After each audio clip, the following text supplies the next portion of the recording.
Good afternoon, everybody. This is About the Labor Live, the day after edition, Vikings Saints. Pretty boring game. A little disappointed in the team. I'm totally kidding. What a game. It's one of the best games ever. I'm your host, Joe Johnson, owner of PurplePTSD.com, a URL that we might have to change the name of, and VikingsTerritory.com. If you hear the sounds of, well, it'll sound like cats crying or bellowing, but that's actually Saints fans crying a river into the Gulf of Mexico about the offensive pass interference controversy. We'll talk about that. I'll be as objective as possible in that regard. You guys know me. You know that I'm going to be talking about Cousins' day, the don't get too cute movement and the success we've had with it. Diggs, his day, his sideline behavior, and whatever you guys want to talk about. So if you're new to the show, streams across everything. I see your comments or questions if you type them. So feel free to do that because I want to have a little bit of a party and celebrate with you guys. So, a few of you are here. So I see you, Michael Cambria. I thought it said Michael Crabtree for a second. I was like, man, he's committed. Tang is here. It says he's running errands right now, but just wanted to say hello. If you accidentally hit a pedestrian while doing it, I got your legal bills, assuming they stay under like $50. First of all, the game. I guess I have to start with the final play because that's what's dominating all of the coverage that I've seen either on satellite radio or ESPN or NFL Network. There seems to be kind of a difference in opinion depending on who you ask. I will be fair, I have seen a lot of former refs on whichever program saying that by definition this was offensive pass interference on Rudolph because he extended his arm. I think the rule is anytime that you extend your arm and impede the ability for the other player to make a play, that it's textbook pass interference. Now, I will try to explain why it happened the way that it did. I think a lot of people don't understand, especially people from New Orleans. I don't think they understand how the internet works and that other people were looking at this. I think that they feel that because the refs on the field weren't head in the review box, that nobody reviewed it and they just walked off the field. That's not what happened. What happened was, obviously, every play is reviewed, every scoring play, every play within 2 minutes. That's not done in the stadium. That's done in New York by a team of people. So that the play was reviewed. Now, the reason that they didn't overturn it is because, and you can kind of go back and forth on this on whether or not the NFL's been consistent with this rule this season, but they said that essentially they were going to stay with the ruling on the field because there was nothing egregious enough in the replay to overturn it. I'm sure people will take umbrage with that, but at the same time, the eye test level, I think why it was called that way on the field and thus not overturned. Had they called it as offensive pass interference and reviewed it, I think the same thing would have happened. It's one of those things where there just wasn't enough evidence to do it. The people in New York from the NFL said, well, Fox did a really great job. They said Fox like 10 times. I don't know if they're getting paid per statement or what, but they, the angles were great. We saw everything we needed to see. Fox. Tune into The Simpsons this weekend, and also, again, we stayed with the ruling on the field, which is consistent with what we've done all year. A lot of people have shown plays in the Seattle game, or specifically, I think the record-setting touchdown that Brees had against the Colts that was overturned, and said, well, how is this consistent? And it all comes down to the ruling on the field. Beyond that, I think, again, going back to the eye test thing, I think the refs saw a lot of mutual hand fighting, and that made him feel that it was not egregious enough, even though after the hand checking, Rudolph did put his arm out.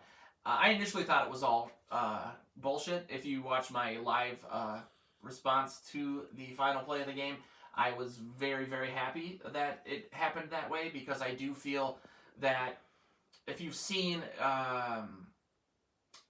Last Jedi, Luke Skywalker was sitting similar to how I was, and then he kind of force projected across the galaxy and then died and disappeared. I'm not good enough at computers, obviously, to do that. But I wanted to make a meme, or I was thinking of Favre doing that during that game, and also in the Minneapolis Miracle. I think you have to differentiate the two. I think the stuff on the field and the technical aspect is different. I don't think the NFL should punish the Saints for something that happened 10 years ago. But for the fan base to be, again, even the players saying like, well, I'm sure there'll be a new rule and they'll change it for next season, but it doesn't help this year. I've dealt with Saints fans for years. They're not great people. They've told me a million times to get a life, to get over it. They've tried to bury the fact that they cheated their way into that Super Bowl, or dare I say, white guilted their way into that Super Bowl. All of the belated, just hurricane stuff and the good feelings that came from it. It just really felt like the NFL wanted that storyline, and I don't feel any sympathy for those people. I've created articles where I take every single play that they cheated in that game, taking away the money or the bounties from it, just egregiously trying to injure a legend because you couldn't beat him otherwise. And so Cry Me a River, again, I don't care. You guys got your Super Bowl. You have the trophy. It's in the record books, whatever. But don't expect anybody to feel bad for you. Beyond that, it does make sense as to why they didn't overturn it based on what I just explained. I have never been a fan of the offensive pass interference rule. I think the NFL is very, very bad at rolling out new things and explaining them. And it's, the NFL makes so much money that they're more reactive than they are proactive. And the only thing they really care about is continuing to make that money. And that extends in good ways to wanting the best product on the field. But when there's a lot of public sentiment that's negative, I think they overreact to it. And we've said all year on my podcast or the radio spot that I do every week that this rule was a disaster. And my feeling on any new rule change, whether it was moving back the extra points, is anytime there's a rule change that can impact the outcome of a game, the first thing I think of is that's going to negatively affect the Vikings at some point. Probably in the playoffs, probably in really heartbreaking fashion. And so maybe I am a bit of a traditionalist and I want things to be the way that they've been my entire life, but I'm just not a fan of trying to perfect the imperfectible. You're never going to get there. If you've gone to any games this season, yep. If you've gone to any games this season, you'll know, like, there's just way too much stoppage time. It's like the opposite of what baseball's trying to do. Baseball's trying to tighten things up, and you can only, readjust your gloves so many times, so on and so forth. Football's going the other way, and I think that's just a negative thing. It's, momentum is very important in football, and when you're reviewing things constantly, it just slows things down. It makes the product worse. That having been said, if there's something egregiously wrong, you want to fix it. But my point with that has always been, and it's ironic because of this has happened to the Saints now 2 years in a row, why change every single game and every single drive for something that maybe happens once in a decade? What happened to the Saints last season was completely different from what happened yesterday. It was way more blatant, way more egregious. There's two schools of thoughts on yesterday, so it's more murky. To change, again, every single game was affected by this. It slowed it way down for the happenstance that it'll happen again when it only happens every once in a great, great while. And that's why we haven't seen it a lot this season. We saw a lot of challenges in the preseason because coaches wanted to find out what the rule was, what the consistency was. There wasn't a whole lot of that. But I do think that the consistency lies in staying with the call on the field. That's always what the reviews tend to be. It's almost like a legal thing. Like there's precedent. Because of the call on the field sets precedent, you need a tremendous amount of evidence to overturn that. They said they didn't have it. I think if you look at the replay or still images where his arm is out, it looks a lot worse than it really was. But either way, it doesn't matter. We won. It's kind of crappy that we had to start the show out that way because there was a lot of positive there. And I hate this argument generally, but the Saints did not play great. There was some very strange coaching decisions. I will never understand, regardless of how you explain it to me, why they took the 10-second runoff from... It was a 20-second swing. They would have had 31 seconds, no timeouts, but they would have had Drew Brees the sideline. The Vikings were giving them the middle of the field. They're picking up 15 yards. 31 seconds, you can run 4 or 5 plays. To go down to 11 seconds, you basically get one play and a field goal. And so they were playing to go to overtime because they felt they had the momentum, I'm sure. But that was a very strange play call. Outside of that, I mean, I all the credit in the world goes to the Vikings coaches in this game. You guys know how I feel about some of the coaching decisions and how they've affected this offense, how they've affected Cousins' output. I talk about don't be too cute all the time. I tried to make sure they were rejected because they were too dope. I've said multiple times, you have to, at some point, especially in the playoffs, be better at what you're good at or great at than the other team is at stopping it. And the Saints were 3rd or 4th in the league in rush defense, and the Vikings pounded the rock towards them. They hadn't given up a 100-yard rusher in a really, really long time. Dalvin didn't get there. He was 4 yards shy, but he had 2 rushing touchdowns. I mean, it just all points to... I'm not going to sit here and pat myself on the back a ton, even though I feel very validated from yesterday. Perfect example is regular season Vikings. They would have completely deviated from that. They wouldn't have run the ball at all. Even in the game, most of the hay they were making, excuse me, this is a classy program, were runs or pitches to the right. Nothing was working on the left. A lot of people were questioning on 2nd and goal at the end why they ran to the left. I think that was Stefanski trying to trick them because he probably thought that they were expecting a run to the right because that's, again, what was working. But you have to do those runs. You have to. Even if they don't work, you continue to do them because the defense then can't just stack up on and stop things on the right. It just opens things up. And that was my argument after the Packers game with Boone. You can still run play-action plays even if your run game isn't working, or you can still try to run because you can't become one-dimensional in this league. You just can't. And so I think my confidence before the game and the pregame yesterday was I think they got the message. I think the quote that I ripped apart, ironically, from Zimmer about, we probably shouldn't keep Cousins in the pocket. I think Zimmer, that was loud and clear. I mean, he was out of the pocket constantly. I said when we would know in the first drive whether or not this was going to be a game. I knew on the first play. They ran a play-action rollout. It was blown up, but it still said to me, okay, they get it.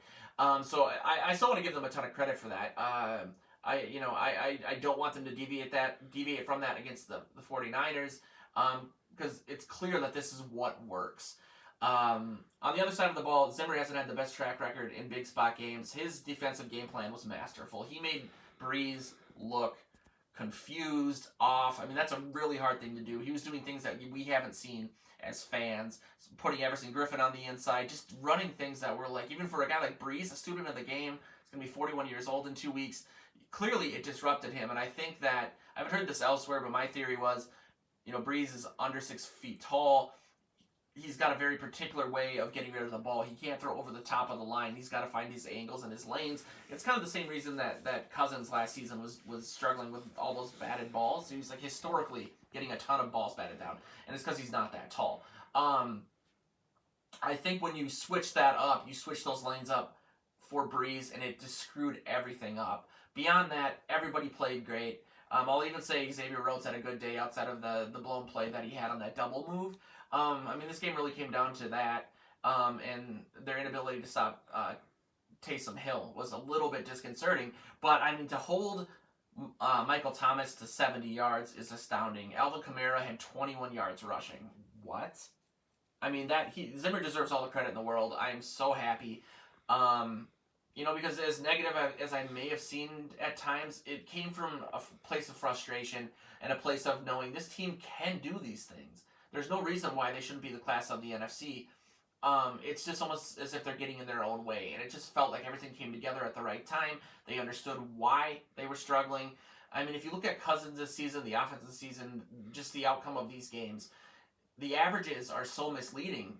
Cousins 13th in QBR. If you look at it from a game-by-game perspective, it's like 30th in QBR, then second, third, fourth, 30th. It's the difference between averages and means and all of that. And so, football always comes down to that. Can you do what you're good at better than the other team is at stopping it? I think they've learned that lesson. I'm still always going to be a nervous person. I'll be nervous that they'll deviate from that against the 49ers. The 49ers are getting a lot of players back on defense. It scares me a little bit. But like we saw in the Seahawks game, and even in both Packers games that were objectively disasters, they still can hang with these teams. It's just a matter of doing what you do well, taking advantage of what your skill players are. We're just better at most positions on defense than other teams are, and at our skill positions on offense. The offensive line played well. I mean, it's hard to really say. Cousins was out of the pocket a lot. The right side did a tremendous amount against that front. It was just an amazing game, and so I don't like the argument of it shouldn't come down to the last game or the last play. The Saints should have played better. That doesn't excuse a bad call either, but it was the Vikings outplayed them, and I would have felt like had they lost that game that they should have won, and they let it get away. And great teams find ways to win those games. We knew that they were going to score some points. Again, the Taysom Hill stuff, perhaps they can learn from it. A lot of that was just sloppy tackling, trying to take him down with your shoulders as opposed to your arms. He's a big dude, though.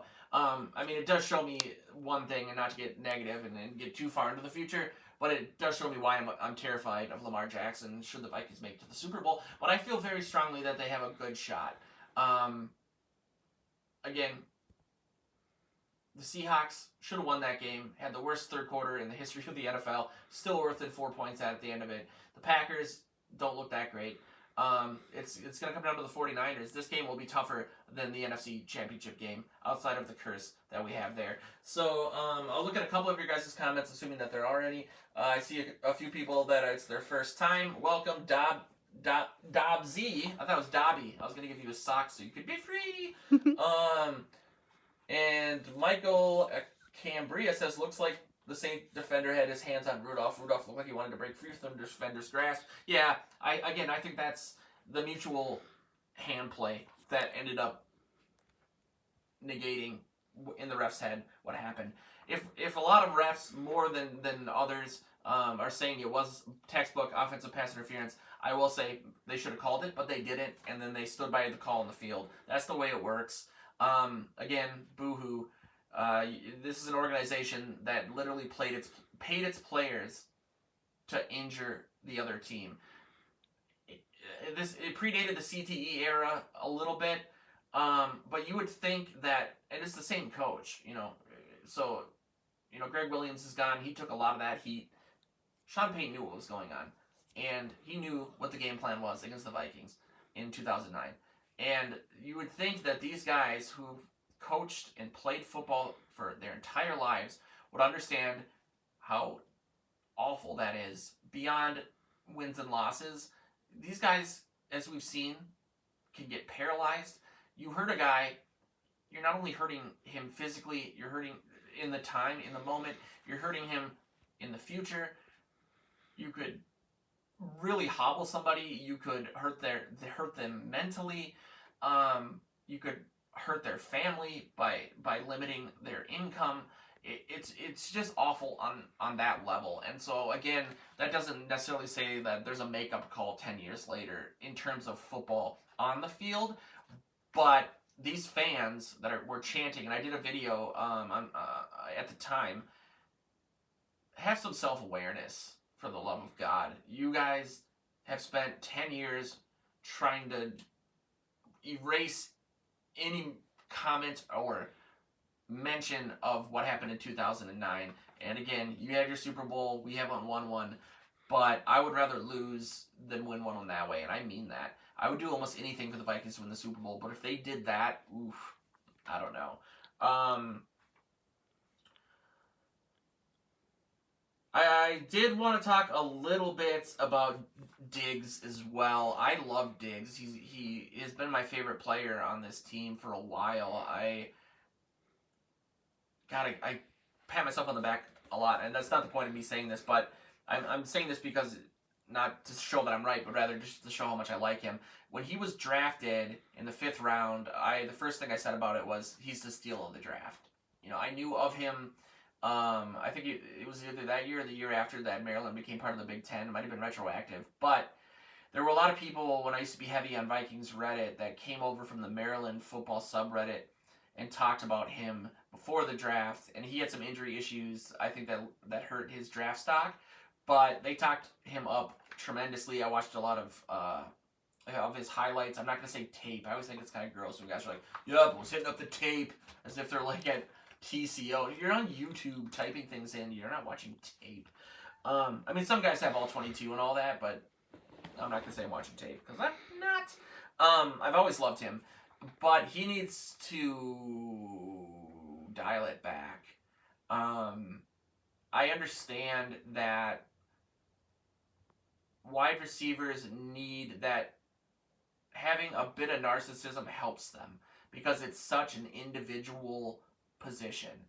You have to really have that edge and that motivation and that drive to beat the guy against you, to want the ball. It's no coincidence that some of the greatest, or most of the greatest receivers of all time have that. They have that T.O. or I don't want to say Keyshawn Johnson because he was mediocre at best, but he wrote that famous book, Give Me the Damn Ball. Having that personality trait helps you because you need a lot of commitment, a lot of hard work to be the best at that position. And so I get that. I get that it's hard to turn off sometimes. But what he does, and it's been this season and really not a ton before that. I mean, he's shown little diva moments, but nothing I would put on the level of what T.O. would do, which would actually hurt the team. Quick tangent. That was always my defense of Moss. Outside of Matt Burke, who I have other feelings about, I never heard that Moss was a bad locker room guy. Everybody loved him back in the day. He was very loyal to this team. He was very committed. He wanted to retire after they traded him to Oakland because he did not want to leave here. He still owns a home here, I believe. I think he got caught up in a lot of the T.O. stuff because T.O. was just off the reservation. I regret that idiom instantly. But the stuff Moss did was never like that. It was he hit a crossing guard meter maid downtown, and he had marijuana on him. You could say the play, even like the play when I want to play, totally taken out of context. They were asking him, why do you play better on Monday Night Football? Do you do it because of the audience? And he goes, it's not the audience. It's not that. I play when I want to play. I have to motivate myself, and I do it every week. Him getting in trouble for saying straight cash, homie, that was a big controversy because Minnesotans work hard and $10,000 in cash is a lot of money. Like, he didn't mean it that way. The guys were laughing and said, did you write him a check? And he goes, I'm rich. I don't write checks. And they said, well, how'd you pay for it? And he said, straight cash, homie. He wasn't lauding it over people. The one thing that is borderline, I believe, is him walking off the field with 2.6 seconds left against the Redskins during the onside kick. I'll defend that to the death. The Vikings started the season before that 6-0, missed the playoffs. That season they started 5-1, and that game basically was them about to miss the playoffs. Moss wanted to win, and he was frustrated by the decisions that the ownership in Red McCombs had made in the lack of investment in the defense and taking advantage of that window of opportunity. Now, some could say, well, Diggs wants to win too, and that might explain some of the stuff that he did earlier in the season. And this, you could say, well, Moss walking off the field with 2 seconds left doesn't help their chances of winning. They weren't going to get that ball back. What Diggs is doing is hurting their chances to win. As Aikman said in the game yesterday,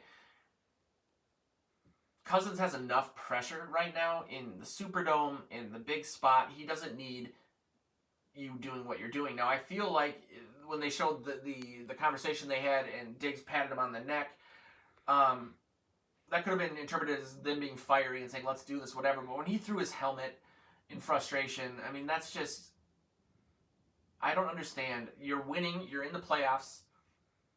Those are both good things.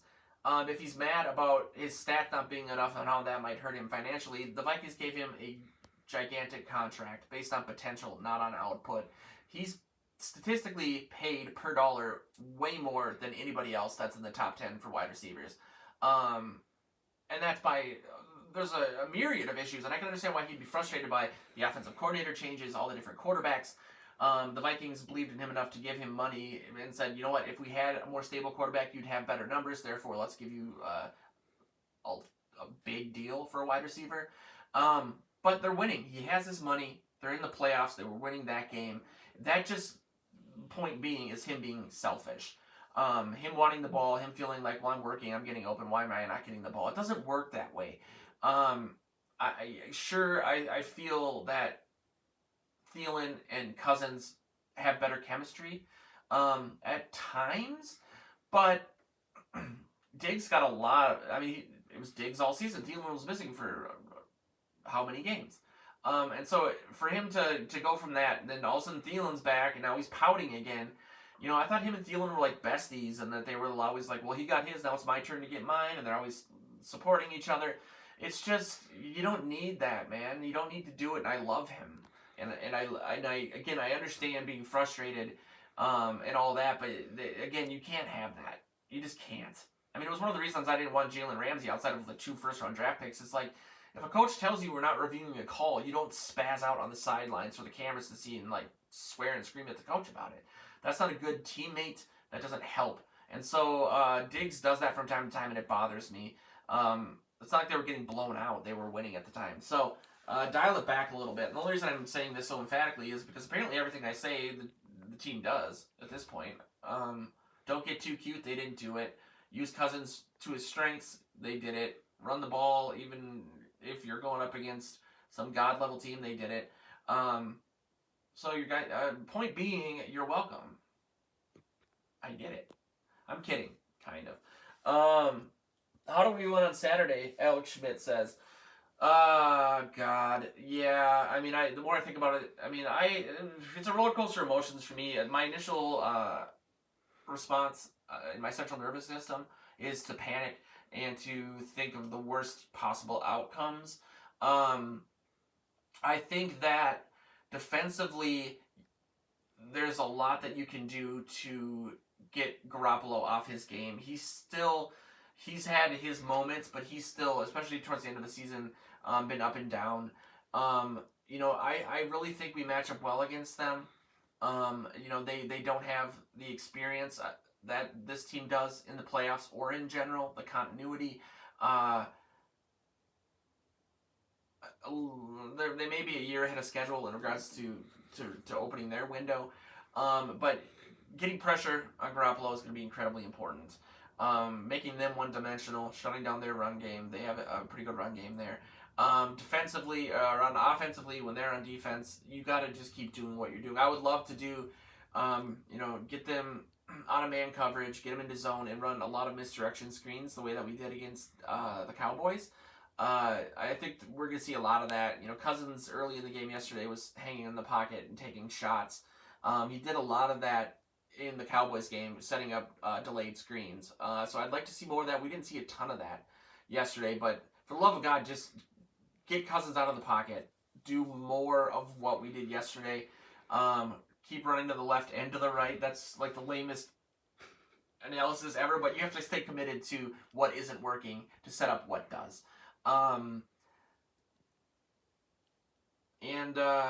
We'll see. I'm gonna get more in depth about matchups and my thoughts on it, but I do think the Vikings have a really good shot. I think that this will be a really close game either way, and I think it'll be a tougher matchup than the NFC Championship game, because both of those teams are a lot more flawed than the 49ers are. So we shall see. Last thing I would say too is